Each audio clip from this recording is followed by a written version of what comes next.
We got the gentleman in the house. Yep. What's up, fellas? What up? Hey. I give this. Hey, guys. We're off to a C- on this chat. C-. Hard C-. Hard C-. Did you see that? C-? Oh, I'm here. Oh, don't worry. That's what I'm here for. I'm here to work this out. So Sam Sheehan, Celtics Hub, Matt Ignal, CLNS. Although Sheehan, you're a combo, man. We share you. Yep. I'm a switch hit. You're a switch hitter. And then with that mustache, you're definitely Freddie Mercury. Hopefully I can live a couple years longer. I'm hoping Expand the brand, Sammy. yeah. My brand is going to keep me alive. Hey everybody, welcome back to another edition of Celtics Roundtable here on CLNS Media. I'm Matt Ignal. We are joined by Lucky's Pipe. We got Sam Sheehan. We have the founder of the network, Nick Gelso. And on the phone, we got Jimmy Toscano of the Garden Report. So we got a full house here tonight.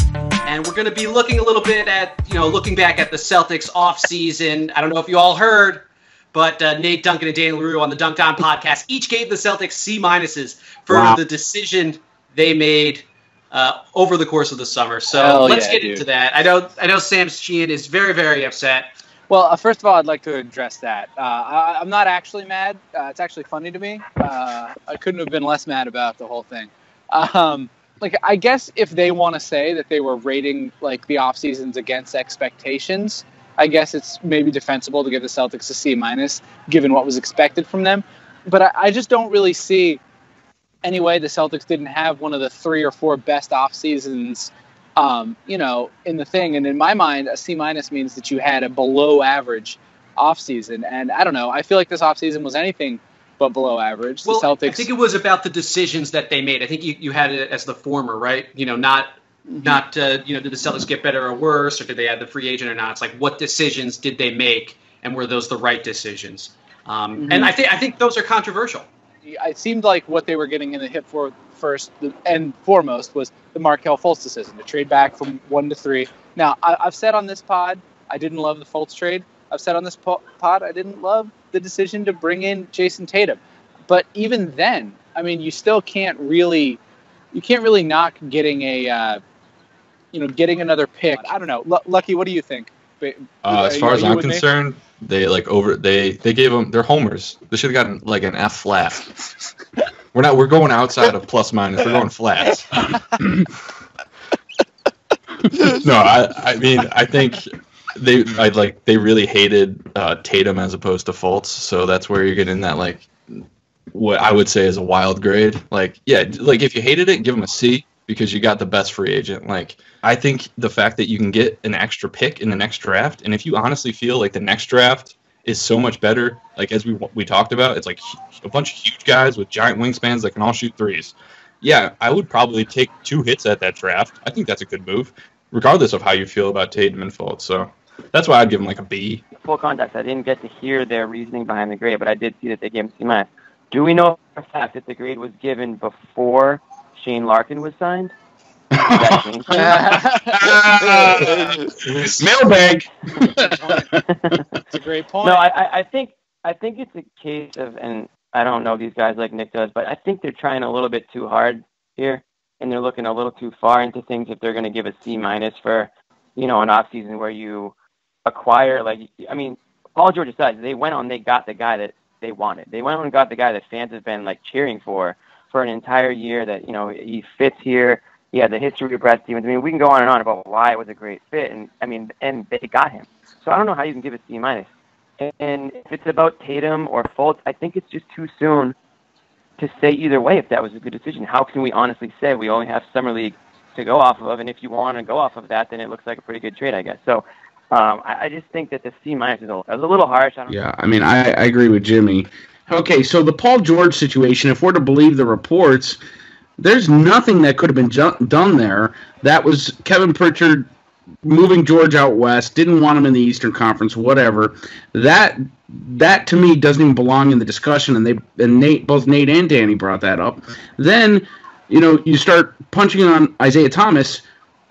They really took and this is arguable, I guess, but they took exception to the fact that it looks as if Danny is buying into Isaiah long term, which I don't know that that's the case or not yet. I mean, but I don't understand how you pick up a superstar I mean, basically, we're beating a dead horse here. You pick up a superstar, you're taking a number 1 seed and adding, unless you're Kevin Pelton, you're adding at least 3 or 4 wins to last year based on that, and yet they get a C-. I mean, I love Nate, I love Danny, but I think they're way off on this one. Yeah. I'll keep listening. I wouldn't give, not like I'd give him an A+, but I'd give him something higher than a C-. I put him in the B. But even then, though, like if we're going to be grading this on like decision points, and it's like, you know, you're sort of judging everything against like other expected outcomes.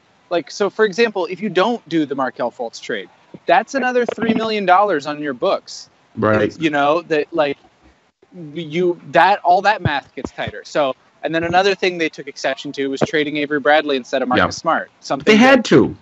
Well, that's what I'm saying. I think that this was kind of a schism between the national media and the local media. All the national media thought they should trade Smart, whereas the local media, myself included, kind of aired more on the side of Smart, where, you know, just the contract and stuff like that. And you can't, you know, if you're saying that this is bad and this is bad against that, you have to like expand that out and say like, all right, well, what will happen? So if you keep Markelle Fultz, you also don't have the money. Maybe you do have to trade for Jimmy Butler. If you're trading for Jimmy Butler, though, you're giving up you're probably giving up Markelle Fultz. You're definitely giving up a Brooklyn pick.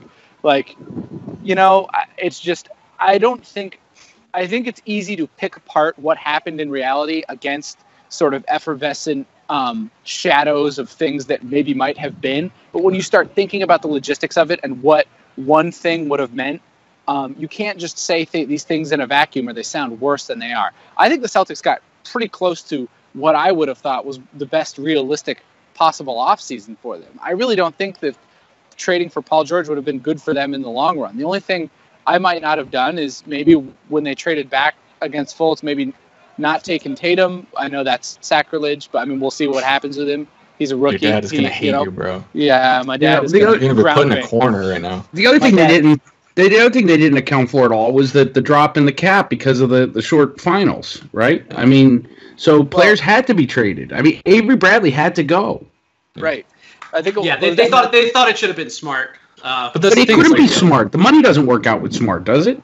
It does work, but then you're kicking the can down the road. You're making the Isaiah Thomas thing. You're making if you're mad about paying Isaiah Thomas a lot of money, boy, I got bad news about Avery Bradley. Exactly. I gotta say, it's really excellent for Celtics fans that we have all these national media guys still saying these glib things about Isaiah Thomas, because he is the most petty, and I mean this in the best way, he's the most petty athlete of all time, will have an enormous chip on his shoulder, and will absolutely try to win the MVP next year. just to sort of prove some of these guys wrong. Yeah, exactly. 40 points per game next year. Let's go, IT.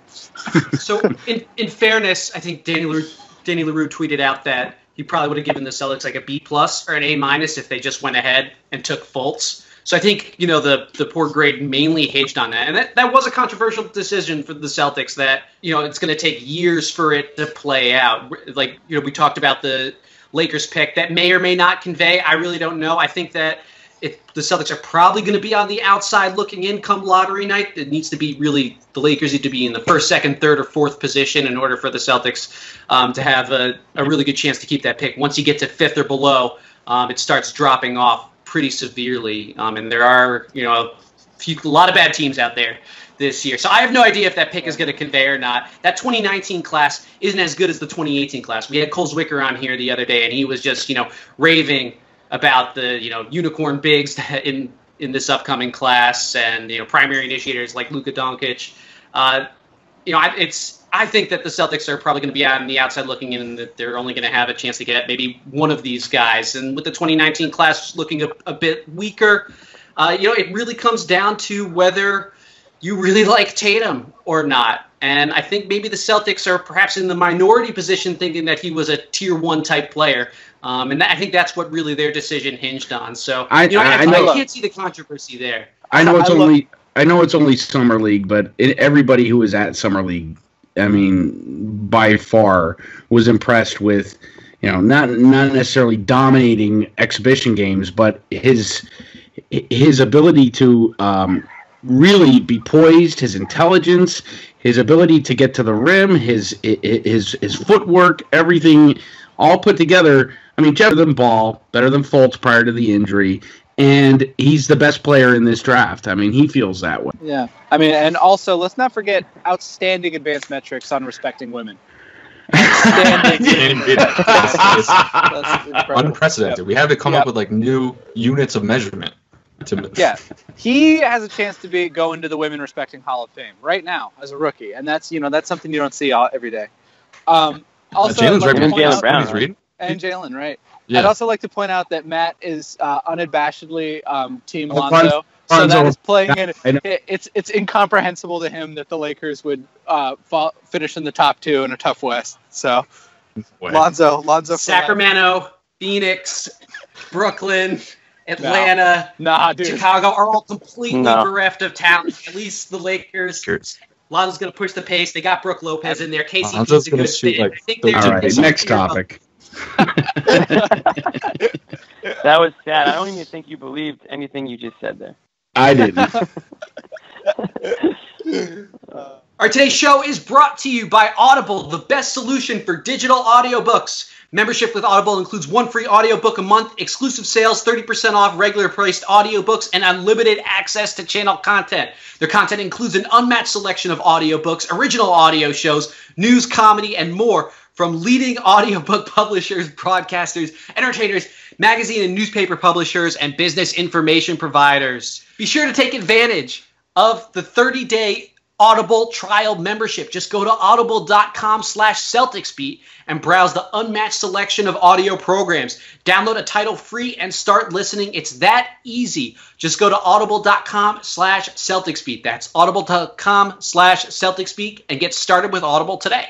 Before we wrap up, does anyone, this is a very angry podcast, does anyone have anything else that they're just dying to get off their chest? We got a lot of people here. Who's ready to get mad? All right, you know what really grinds my gears? The commenters. I don't know. I'm gonna get no. I love the commenters. They're the sweeties. They're great. Sweeties, you're doing fine. Keep making. They love you. Yeah, they're okay. The commenters are my children. No one say a bad word about them. I'm gonna go ahead and get mad about something that hasn't happened yet because I can already see it happening. Jayson Tatum is gonna have a slow start or have a stretch of bad games at some point next year, and everyone is going to melt down because he had a good summer league, and everyone is expecting. I think it was kind of a blessing in disguise for Ante Zizic to have that kind of slow showing at Utah, because I think that I think he would have really suffered from this given the Celtics hole at center. But I really think that we need to remember going into the season that rookies are rookies. We got a lot of them, or a lot of young players, that is. Guys under rookie contract. I think half the roster is on rookie scale contracts now, more than half. So, don't expect much from those guys, I guess is what I'm going to say. Don't like expect Jaylen consistent Brown last stuff. year. Right. Yeah, I just feel like, see what you're going to see with those guys. Like, they're going to have bad nights. They're going to have good nights. They're young. They're figuring it out. These are the guys who are, the plan is for, as, some of this old guard like Al, Gordon, and Isaiah are kind of aging out. These guys kind of rise up and take the reins. We don't need them. We honestly do not need them to be particularly great this year. So, I just want to say in advance, if you're going to have any hot takes about Jaylen or Jayson or either of the young bigs, I would say, let's pump the brakes a little bit. At least give them at least a year or two in the league. Anyway, that's me getting mad about something that literally has not happened yet. So that's what crank level I'm on. Yeah, I think that will happen. Yeah, I think that because of the way it happened and the fact that he was essentially traded for Fultz, but those two are forever going to be linked now. So you've got a Celtics team that's playing for a championship. Let's be real. I mean, and essentially they're playing for a championship now. And you've got a Sixers team who, they're still kind of trusting the process. So Fultz is going to do his thing in Philly, and maybe, Tatum over here in Boston, he might not play. And everyone's like, wow, the Celtics really screwed this one up. But it's really not the case. As you said, you have to give a rookie on a good team, he's got to earn that time. And it takes a lot more time to earn that time when, compared to a team that really has nothing to play for but just development. I just want to apologize to everyone again that I trashed today. That's all I'm. So Nate and Danny, I love you guys.